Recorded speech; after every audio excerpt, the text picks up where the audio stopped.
Vous êtes-vous déjà demandé si le Dieu que nous connaissons aujourd'hui sous le nom de Yahvé n'a pas toujours été le seul objet de culte des anciens Hébreux?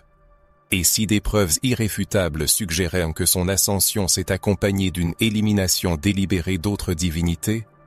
Comment cela affecterait-il votre foi si l'on découvrait que le monothéisme, tel que nous le concevons aujourd'hui, était le résultat d'une lutte spirituelle minutieusement orchestrée?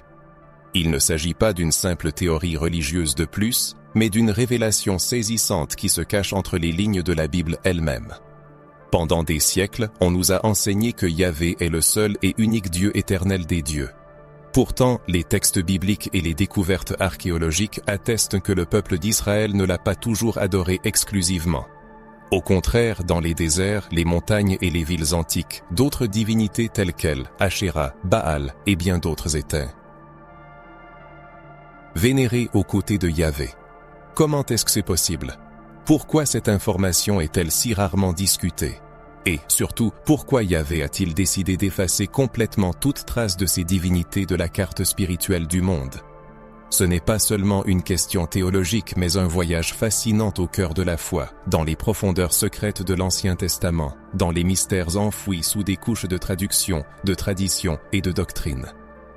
Si vous êtes passionné par la Bible, aimez percer les mystères cachés et êtes prêt à ouvrir votre esprit à la compréhension des véritables événements qui ont façonné la foi israélite, alors les informations présentées ici pourraient changer radicalement vos conceptions de Dieu, de la création et du monothéisme lui-même.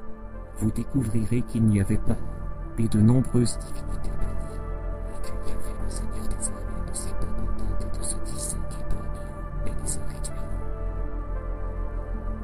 Silence, pour une véritable libération spirituelle pour qu'il ne reste que lui seul sur le trône céleste. Mais cette exclusivité a-t-elle toujours été absolue? Y a-t-il eu un temps où Yahvé faisait partie d'un panthéon? Les Écritures contiennent des allusions, l'archéologie les confirme et l'histoire le prouve.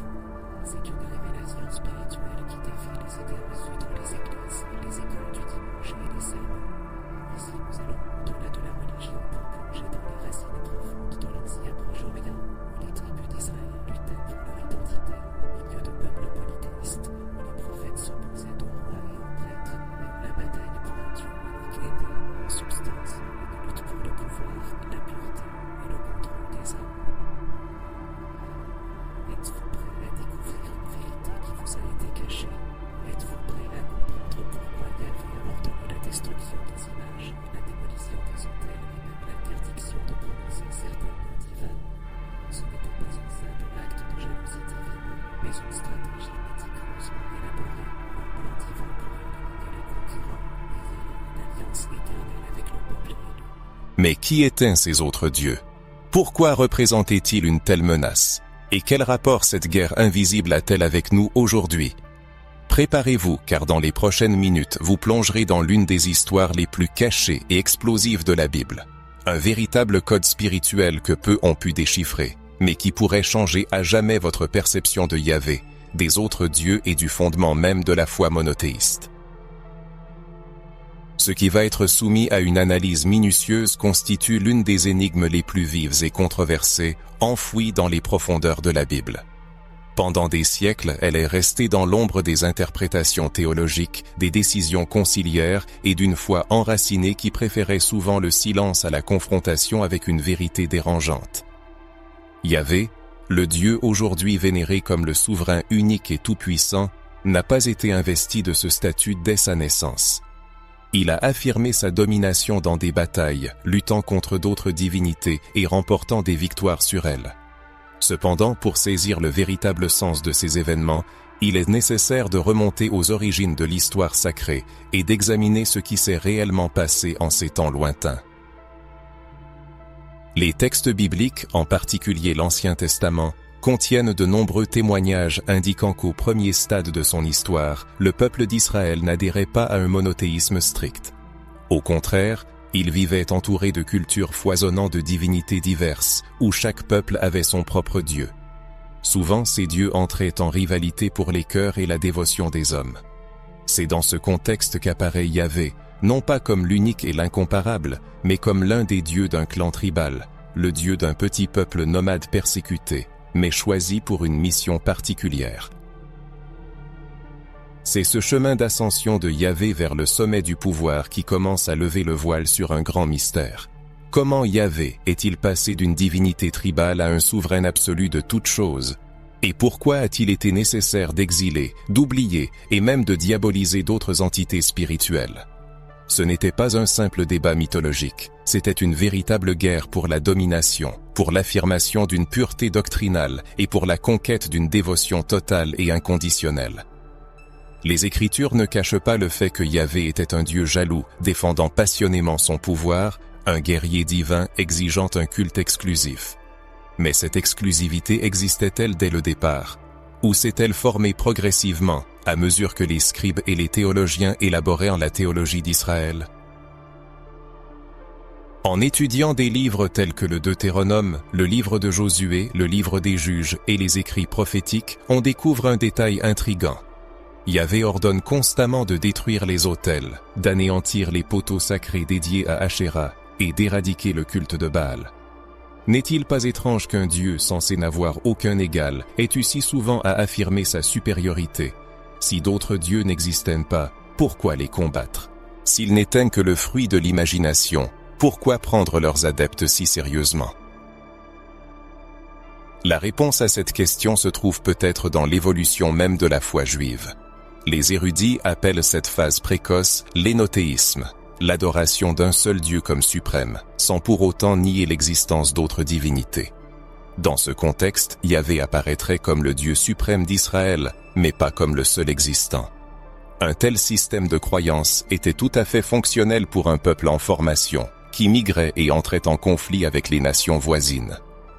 Cependant, lorsque Israël s'est affirmé en tant que nation et a érigé son temple à Jérusalem, des changements significatifs sont survenus. Il est devenu nécessaire d'établir une identité nationale claire et de définir une doctrine théologique unifiée. C'est alors qu'un mouvement délibéré a commencé pour exclure les autres dieux du récit officiel. Mais ils n'ont pas été complètement effacés. Les ombres de ces dieux continuent de planer sur la culture et les croyances. Elles se manifestent dans les noms de lieux, dans les métaphores utilisées dans les psaumes et dans les échos résonnant dans des livres tels que Job et Ézéchiel. Dans certains passages de la Bible, il est fait mention d'un conseil divin, une sorte d'assemblée céleste où d'autres êtres spirituels se présentent devant Yahvé. Dans le livre de la Genèse, on trouve la célèbre phrase « Faisons l'homme à notre image », qui continue de dérouter les théologiens. Qui parle à qui? Qui d'autre est présent? Ces fragments indiquent l'existence d'une réalité spirituelle bien plus complexe que ne le suggère le monothéisme absolu. Ils témoignent que la perception de Yahvé s'est formée progressivement, sur une longue période. Il ne s'est pas contenté de se présenter comme le plus puissant. Il a exigé d'être reconnu comme l'unique et l'incomparable. Et pour atteindre cet objectif, il a dû effacer toute trace de concurrence spirituelle. Le culte d'autres divinités dans l'Antiquité était stigmatisé comme de l'idolâtrie.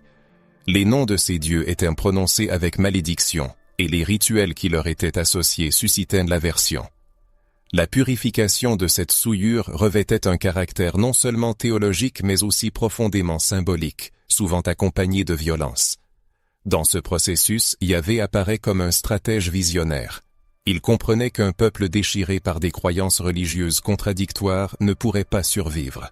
La foi devait devenir monolithique et l'alliance exclusive. Cependant, à travers le voile des siècles, la mémoire s'est perdue du fait qu'il fut un temps où Yahvé partageait le monde avec d'autres dieux, qu'il dut lutter pour sa congrégation, effacer des souvenirs, détruire des sanctuaires et réécrire l'histoire. Tout cela était nécessaire pour qu'il soit finalement reconnu non seulement comme le Dieu d'Israël, mais aussi comme le seul Dieu de toute l'humanité. Une question légitime se pose. Si cette vérité est restée si longtemps dans l'ombre, combien d'autres couches sont cachées dans les Saintes Écritures que nous avons l'habitude de prendre pour acquises? Combien de passages recèlent des significations cachées, des codes spirituels et des messages chiffrés qui ne commencent qu'aujourd'hui à être déchiffrés? Peut-être la notion même d'un Dieu unique et véritable est-elle bien plus profonde et complexe que ce que la religion institutionnalisée ne la présente. Ces questions peuvent déranger, mais c'est précisément pourquoi elles sont si importantes. La vraie foi ne tolère pas l'acceptation aveugle. Elle exige curiosité, recherche et courage. Dans le cas présent, il s'agit de restaurer les racines spirituelles de nos croyances, non pas pour détruire la foi, mais pour la purifier. Il s'agit de comprendre Yahvé non pas simplement comme le Dieu proclamé, mais comme le Dieu qui a lui-même choisi le chemin vers son unicité. Et si le lecteur est arrivé jusqu'ici, c'est qu'il ressent lui aussi qu'au-delà de l'évidence se cache quelque chose de plus grand, qu'il y a une soif de réponse plus profonde. Pour prendre conscience de toute la profondeur de cette révélation, il est nécessaire de voyager dans le passé. Bien avant qu'Israël ne devienne une nation unie, bien avant que Yahvé ne soit reconnu comme le Dieu unique, il faut porter un regard spirituel et historique sur l'ancien Proche-Orient. Une région où la foi se forgeait dans le creuset des conflits, des alliances, des guerres et des symboles sacrés. Dans ce kaléidoscope de tribus nomades, de cités-États et de royaumes naissants, chaque entité avait ses propres divinités, ses cultes et ses traditions spirituelles profondément enracinées. À cette époque, les dieux incarnaient les forces de la nature, accordaient des bénédictions à leur peuple, déchaînaient des châtiments sur leurs ennemis et assuraient la protection pour la survie de la tribu. C'est dans ce contexte qu'Israël a émergé, une entité petite et instable, dépourvue de frontières claires, portant une foi qui était encore en formation, en développement et en quête de ses contours. C'est sur cette terre fertile et souvent rude que Yahvé a commencé à se distinguer de la masse. Mais il n'était pas seul. Les textes les plus anciens de la Bible, en particulier ceux que les érudits considèrent comme plus archaïques, contiennent des traces de la coexistence de Yahvé avec d'autres divinités.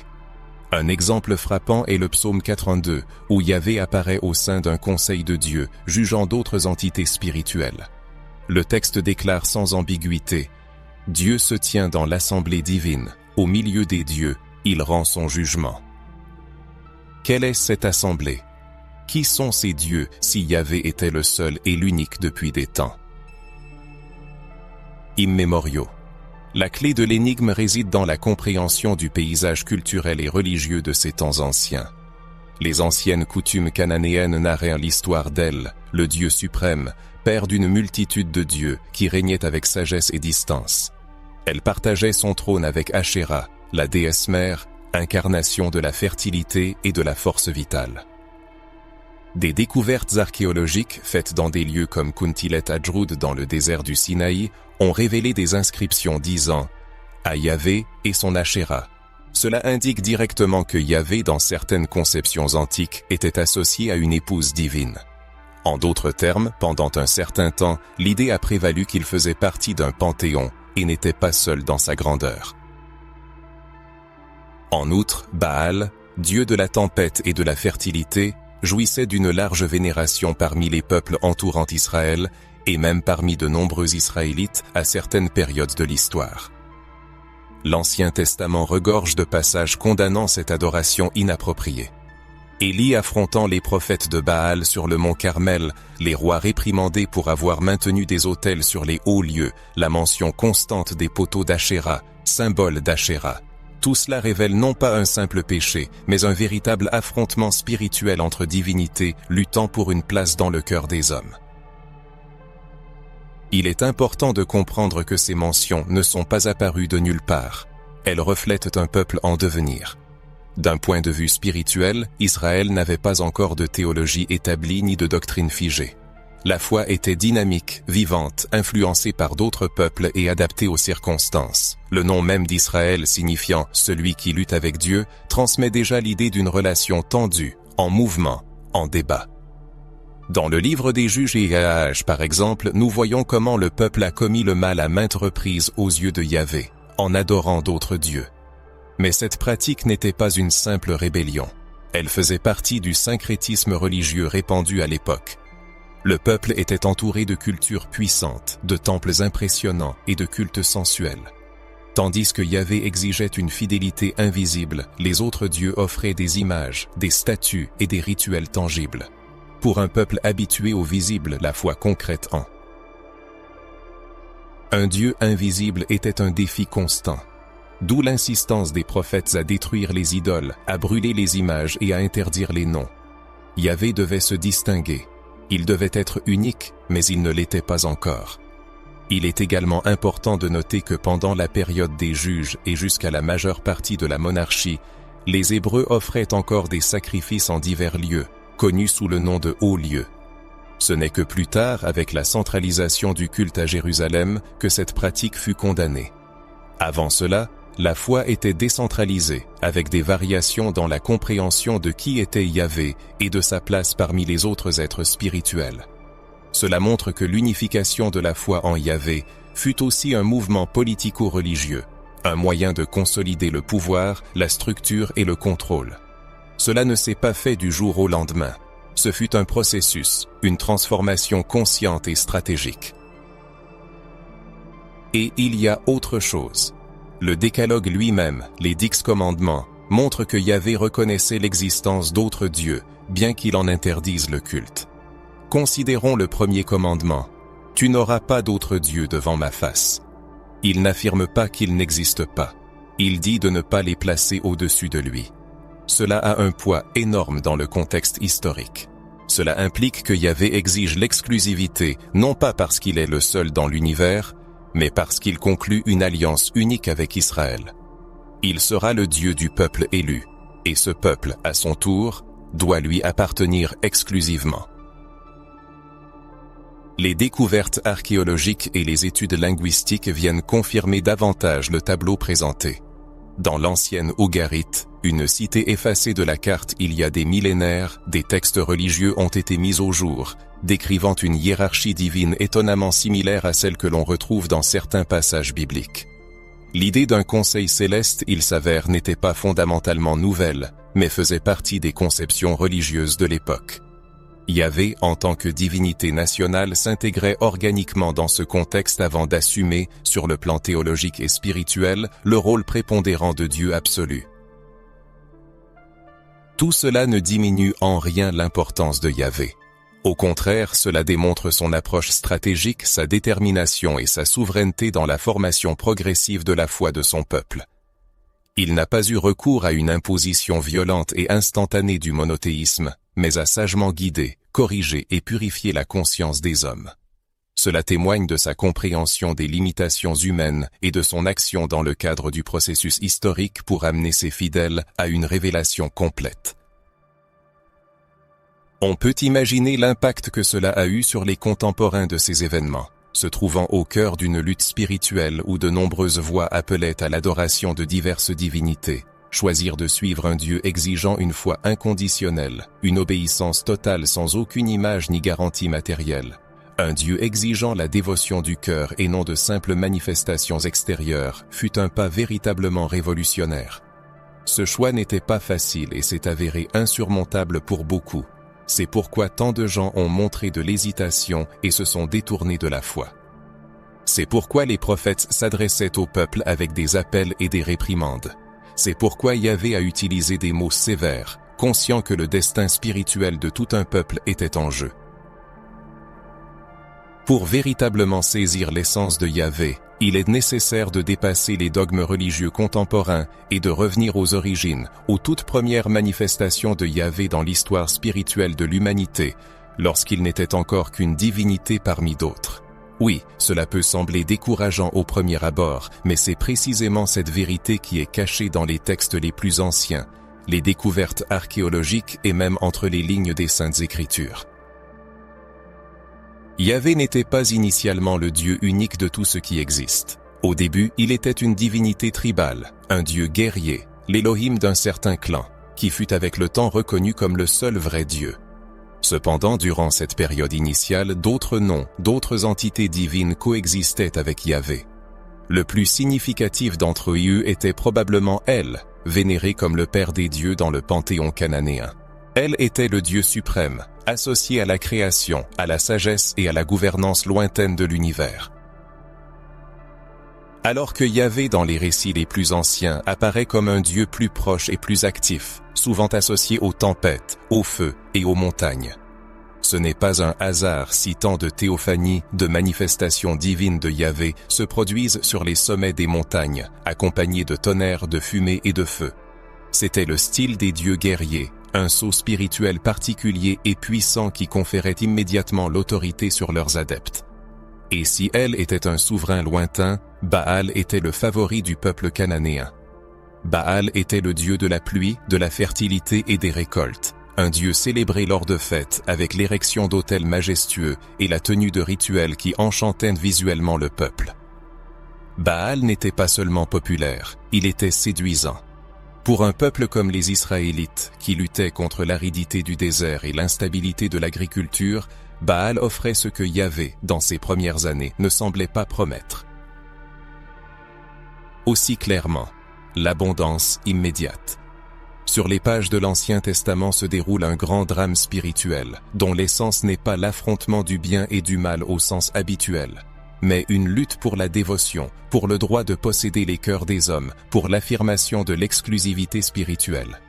Dans cette histoire, une figure longtemps restée dans l'ombre occupe une place particulière. Ashéra, l'épouse divine, vénérée comme la déesse mère.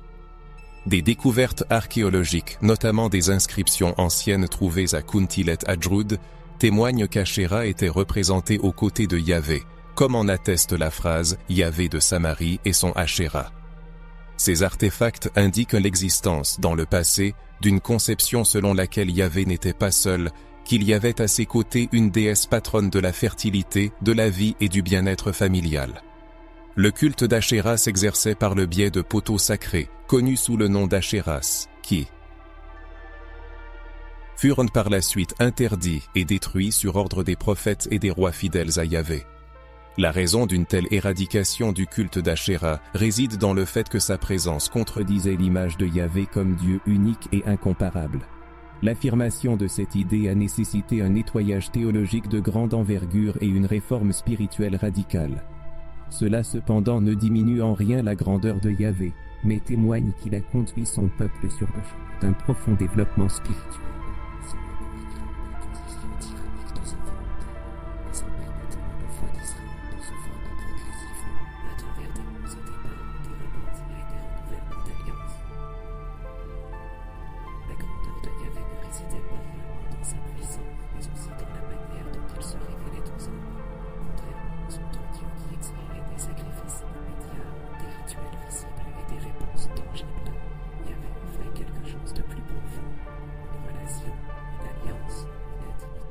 Il ne cherchait pas seulement l'adoration, mais à être connu, se révélant à son peuple progressivement, personnellement, avec amour, mais aussi avec fermeté. Yahvé s'est révélé à Abraham par des promesses, à Moïse par la puissance, à Israël par des lois, la protection et la justice. Mais même alors, le peuple hésitait, car d'autres dieux restaient proches, offrant des solutions faciles. L'appel de Yahvé était radical. Abandonner tous les autres dieux, faire confiance à un Dieu invisible et suivre une foi basée sur la fidélité, même sans garanties matérielles immédiates. Dans ce processus, Yahvé affirmait progressivement son leadership. Chaque victoire sur les ennemis, chaque libération, chaque miracle renforçait sa position de seul Dieu digne d'adoration. Mais pour cela, les autres dieux devaient disparaître dans l'ombre. Les noms d'El, de Baal et d'Ashéra devaient disparaître du culte officiel, leurs histoires être remplacées par celles de Yahvé, leurs symboles détruits et leurs rituels oubliés.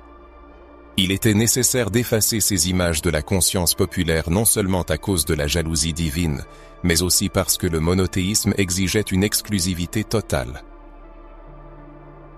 Cette transformation consignée dans les livres des rois et des chroniques démontre comment Yahvé a utilisé les prophètes, les rois et les prêtres pour la transformation spirituelle d'Israël. Le roi Josias, par exemple, a activement combattu l'adoration des dieux étrangers, éradiquant tout ce qui était lié au culte d'Ashéra et de Baal.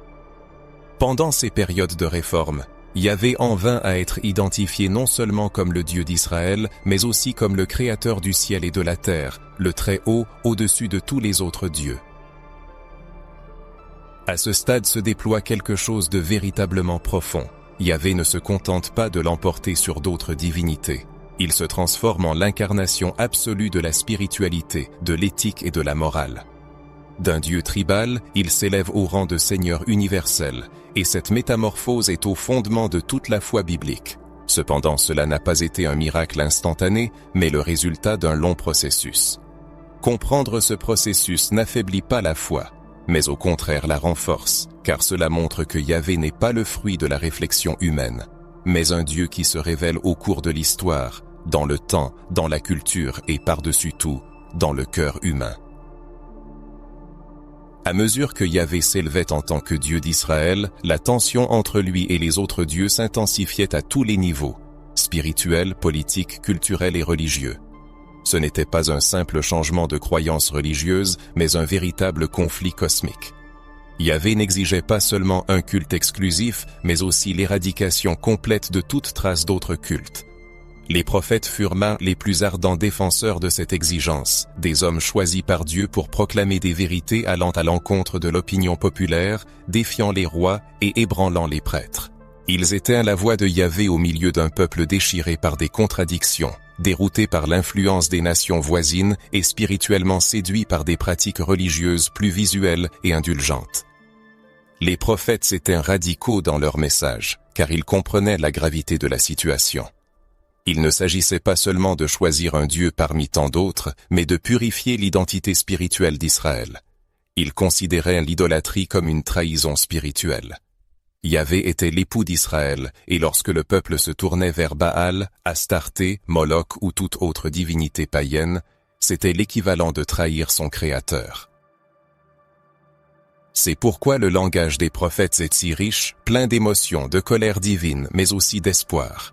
Isaïe, par exemple, non seulement proclame le jugement sur les nations qui adorent les idoles, mais il les tourne également en ridicule.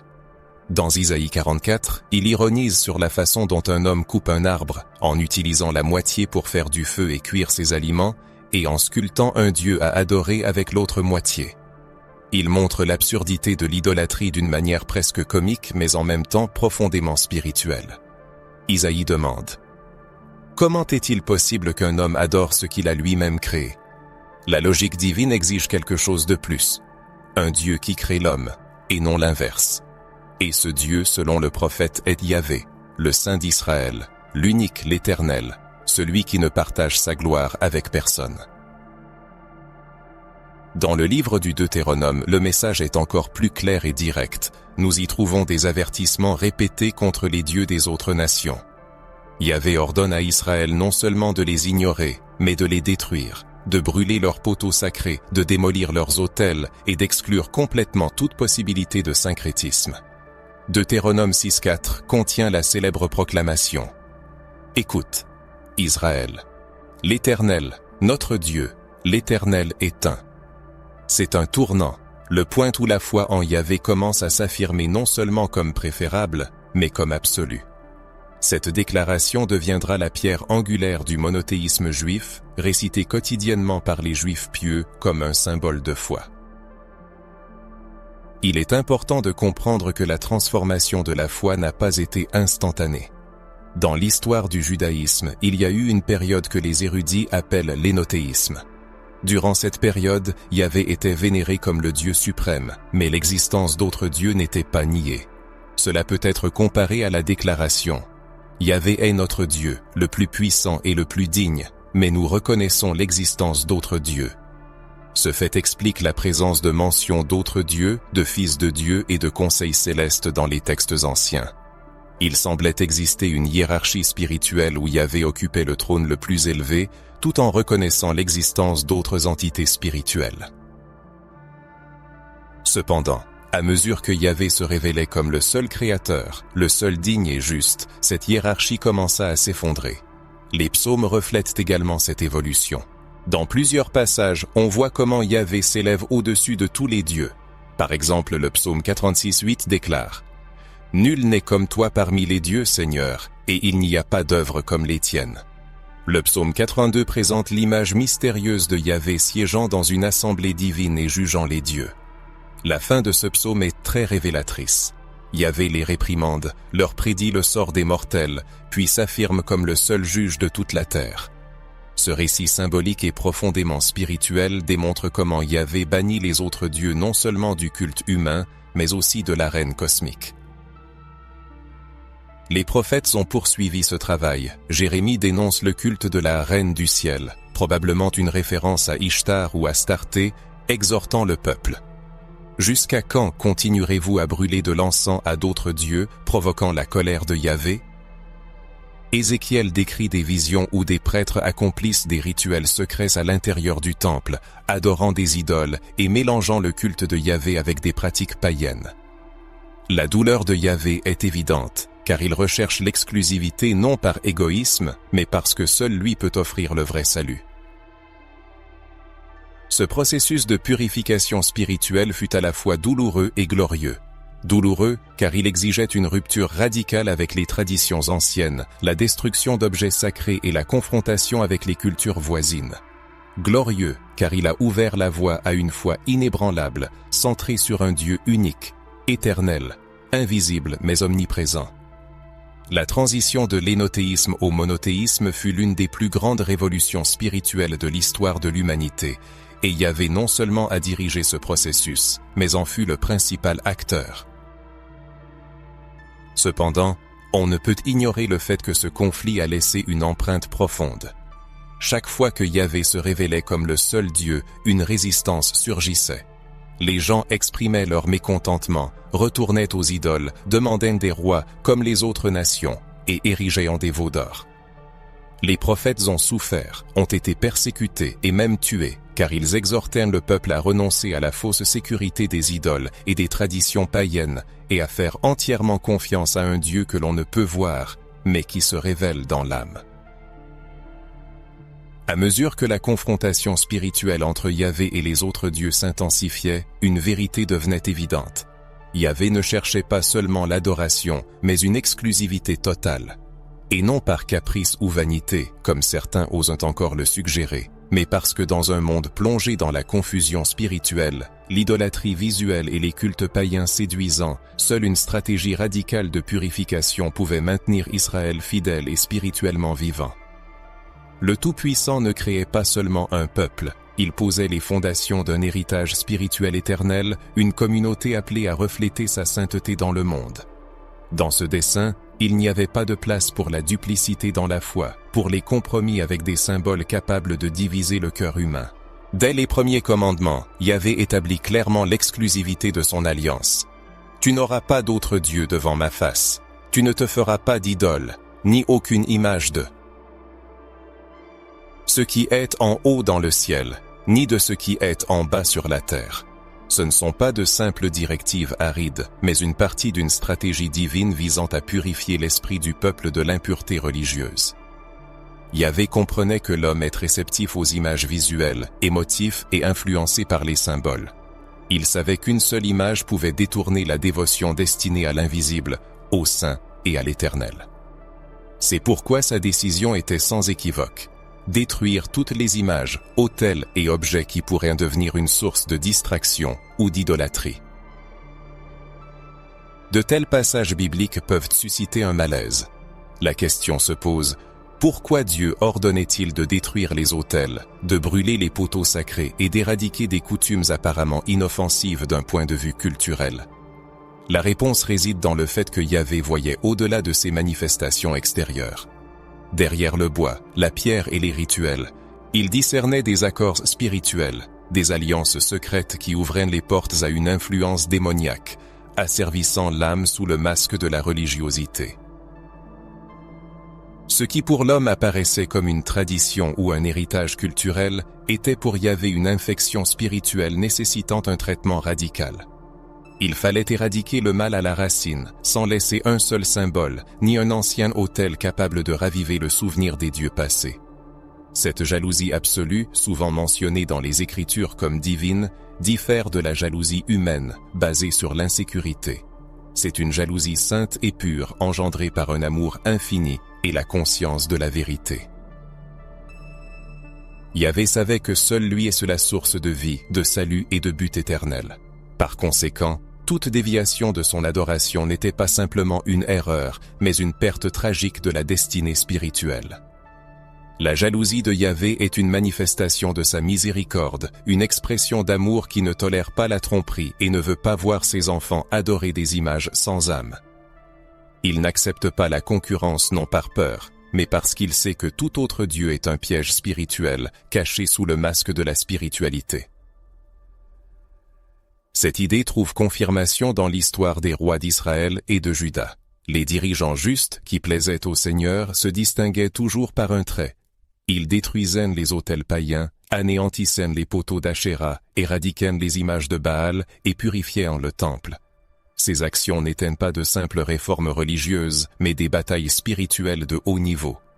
Chaque autel détruit symbolisait la chute d'une forteresse spirituelle, chaque image brisée, une chaîne de tromperie rompue. Yahvé purifiait sa maison, préparant le terrain pour une foi concentrée, inébranlable et résolue.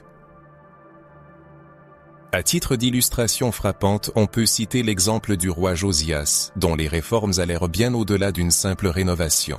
Avec une détermination inébranlable, il éradiqua l'idolâtrie qui avait envahi le pays, brûlant les os des prêtres païens et détruisant même les sanctuaires érigés à l'intérieur du temple du Seigneur. Josias comprenait que la coexistence entre Yahvé et les symboles des divinités antiques était impensable. Cette profonde compréhension spirituelle était ce à quoi Yahvé avait toujours cherché à amener son peuple, afin qu'il réalise qu'une dévotion partielle équivalait à une trahison totale. Lorsque nous observons ces événements à travers le prisme de la compréhension spirituelle, nous commençons à saisir toute l'importance de cette exclusivité.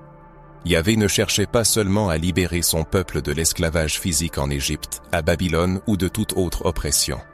Son objectif était d'atteindre la liberté spirituelle. Pour cela, il était nécessaire de renoncer complètement à tout ce qui pouvait leur rappeler les dieux d'antan. Car les images ont du pouvoir, les symboles gardent la mémoire, et un autel oublié sur une colline peut à tout moment redevenir un centre d'idolâtrie. Un poteau d'Achéra est capable d'éveiller de dangereux souvenirs spirituels. Par conséquent, la destruction n'était pas seulement physique, mais aussi spirituelle. C'était une purification complète. Cette purification a également touché les cœurs des hommes. Chaque individu fut appelé à purifier ses pensées, ses sentiments et ses traditions enracinées. Yahvé désirait voir un peuple qui l'aimerait de tout son cœur, de toute son âme et de toute son intelligence. Il n'y avait pas de place pour ceux qui n'étaient dévoués qu'à moitié. Soit tu sers Yahvé, soit tu ne le sers pas. Cette logique inflexible est pertinente encore aujourd'hui. En nous, il existe encore des autels à détruire, et les images que nous nous faisons de Dieu ne correspondent souvent pas à sa véritable essence. Il existe des pratiques spirituelles qui, bien que semblant inoffensives, nous éloignent en réalité du vrai Dieu. Et l'appel de Yahvé résonne toujours. Purifiez-vous, détruisez les idoles, anéantissez les autels. Imaginez-vous maintenant vivant à cette époque, observant les prophètes interpeller le peuple, les rois se lever pour défendre la foi, les foules confrontées à une dure vérité. Imaginez l'impression que produisait l'incendie des poteaux sacrés sur la place principale. Ce n'était pas un simple acte religieux, mais une bataille pour le contrôle des âmes. Et Yahvé, comme toujours, luttait pour ce qui lui était le plus cher, le cœur de son peuple. Après tout ce que nous avons appris sur Yahvé, sur les autres dieux, sur la destruction des autels, sur la jalousie divine et la purification spirituelle, une question inévitable se pose. Comment tout cela change-t-il notre perception de Dieu aujourd'hui? Et, plus important encore, cette révélation affaiblit-elle notre foi ou, au contraire, la renforce-t-elle, la rendant plus profonde et plus consciente? Beaucoup de gens confrontés à de telles vérités ressentent un choc initial. Dès la petite enfance, on nous a appris à regarder la Bible à travers un prisme étroit, l'apercevant comme une histoire déjà racontée entièrement, sans couche, sans nuance.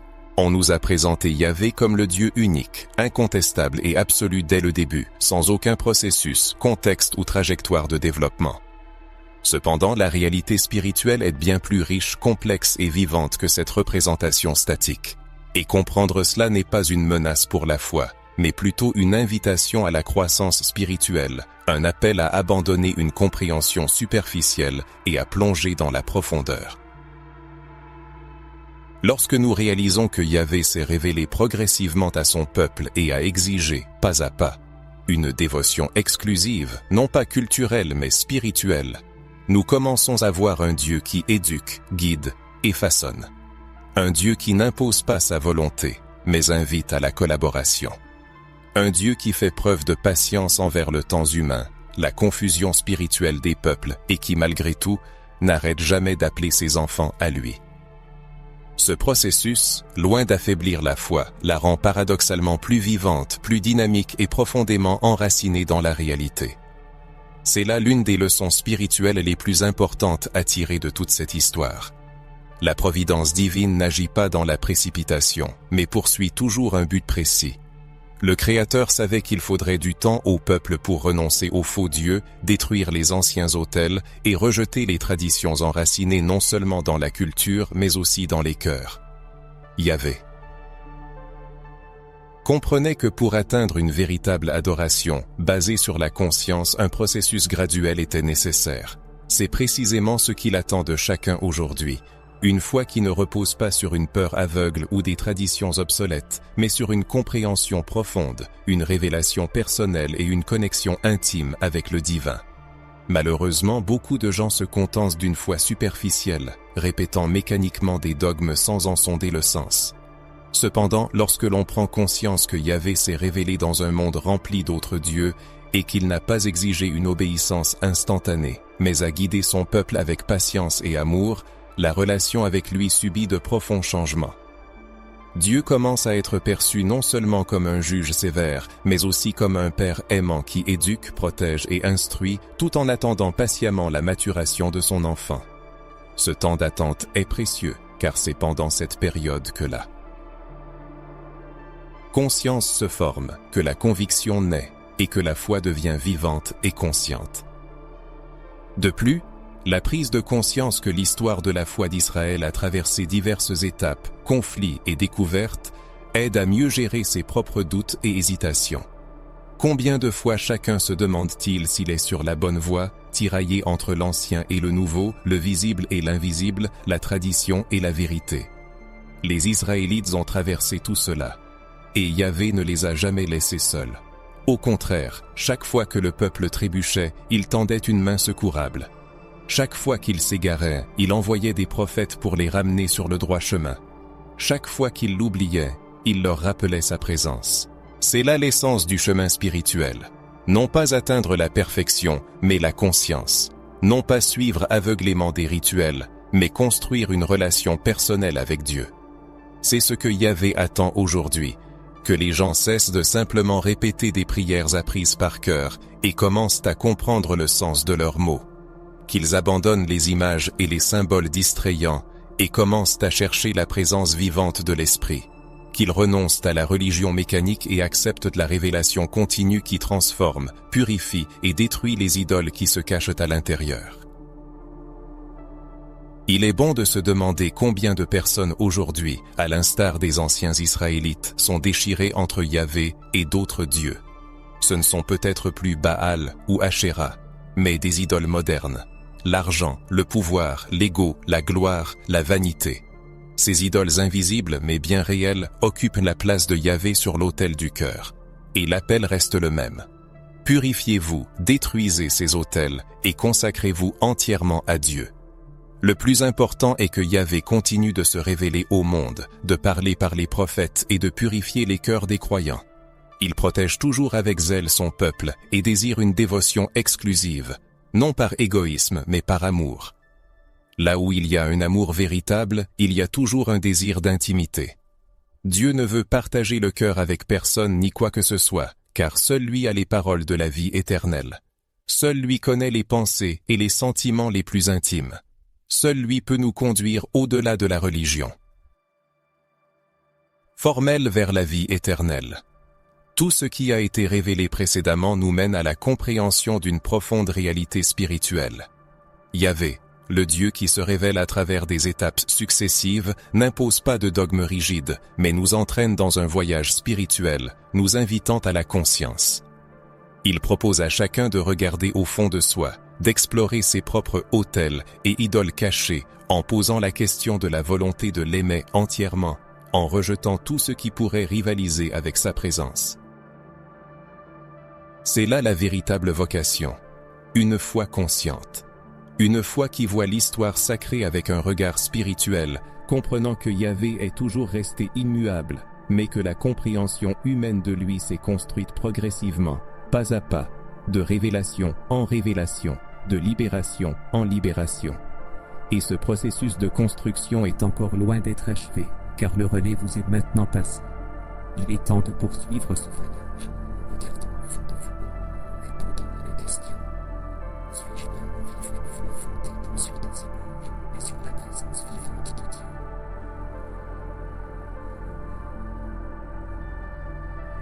Après une exploration approfondie des racines spirituelles de la foi, de la présence d'autres divinités dans le monde antique, de l'élévation de Yahvé comme Dieu suprême, de la purification radiée de la foi israélite, de la manifestation de jalousie sainte, de la destruction des idoles et des autels, ainsi que de l'exigence divine d'exclusivité, nous avons atteint un point de basculement. Ce moment ne se limite plus au contexte historique, biblique ou théologique. Il devient profondément personnel, spirituel, établissant un lien entre vous et Yahvé. Si Yahvé a tout mis en œuvre pour devenir le seul Dieu dans le cœur des Israélites, qu'attend-il de nous aujourd'hui? Quelle réponse attend-il silencieusement d'entendre au plus profond de votre âme? Cette question n'a rien à voir avec des spéculations théoriques et ne peut être résolue par des formules toutes faites. Elle exige sincérité et vérité, car ce même Yahvé qui a communiqué avec Abraham, parlé à Moïse sur le mont Sinaï, soutenu Élie dans le silence de la grotte, maintenant, à cet instant même, regarde dans votre cœur et demande: m'aimes-tu vraiment? Es-tu prêt à m'appartenir exclusivement? Ou y a-t-il encore d'autres dieux dans ta vie qui prennent ma place? Certes, dans le monde moderne, nous n'adorons pas Ashéra et ne sacrifions pas à Baal sur des autels païens. Cependant, n'avons-nous pas érigé de nouveaux autels en nous-mêmes, dédiés à la vanité, à l'égoïsme et aux valeurs matérielles? N'adorons-nous pas des idoles plus sophistiquées et séduisantes? L'idolâtrie a pris de nouvelles formes, mais son essence est restée la même. Tout ce qui rivalise avec la présence de Yahvé au centre de notre âme.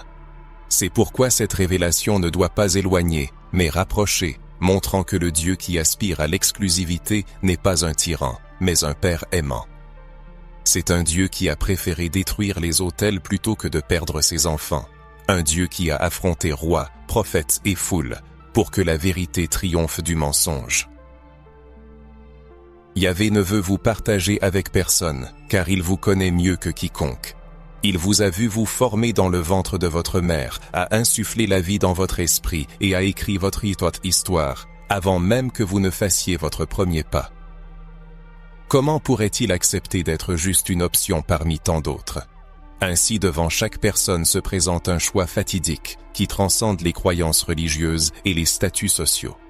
C'est une décision profondément personnelle, imprégnée de spiritualité et malgré son apparente discrétion, d'une importance capitale pour la vie future. L'homme est-il prêt à suivre Yahvé, reconnaissant l'importance de l'exclusivité dans sa foi? Est-il prêt à laisser derrière lui les croyances et les habitudes obsolètes, même si elles sont profondément enracinées dans sa conscience? Est-il capable de déclarer de toute sa vie: toi seul, Yahvé, est mon unique Dieu. En toi je trouve l'espoir, la foi et la vérité. Cet appel ne promet pas une vie facile, car Yahvé n'a jamais promis une existence sereine. Il promet une présence constante dans les moments difficiles, une paix qui dépasse l'entendement humain et une alliance éternelle. C'est cette certitude d'un soutien constant qui rend la prise de décision particulièrement importante et urgente. Le temps s'écoule inexorablement, et la vie spirituelle ne peut être remise à plus tard. Il faut répondre à cet appel maintenant, sinon le vide intérieur continuera de refléter l'absence d'une foi véritable. Il est bon de réfléchir à la fréquence à laquelle un sentiment d'insatisfaction a surgi dans la foi. Lorsque les prières restaient sans réponse, la lecture des textes sacrés n'apportait pas de compréhension, et la fréquentation des lieux de culte ne remplissait pas l'âme. Peut-être la raison ne réside-t-elle pas dans la recherche de nouveaux livres, d'églises ou de sermons, mais dans le manque d'exclusivité dans la foi. Peut-être Yahvé attend-il que l'homme le reconnaisse non seulement comme une partie de sa vie, mais comme son centre, son commencement et sa fin. Si l'on ressent cet appel, il ne faut pas l'ignorer, car ce ne sont pas de simples mots, mais une révélation divine. Yahvé s'adresse personnellement à lui, désirant éliminer toutes les fausses idoles qui entravent le chemin vers la vraie foi. Il le fait non par peur d'elle, mais par souci pour l'homme, sachant que ces idoles ne peuvent apporter que déception et désolation. Elles promettent la liberté, mais en réalité asservissent, elles promettent le plaisir, mais ne laissent que le vide, elles offrent un sens, mais finissent par embrouiller. Seul Yahvé est le chemin, la vérité et la vie. Seul lui aime l'homme au point d'exiger de lui une dévotion totale, car seul celui qui aime véritablement ne se contente pas de peu.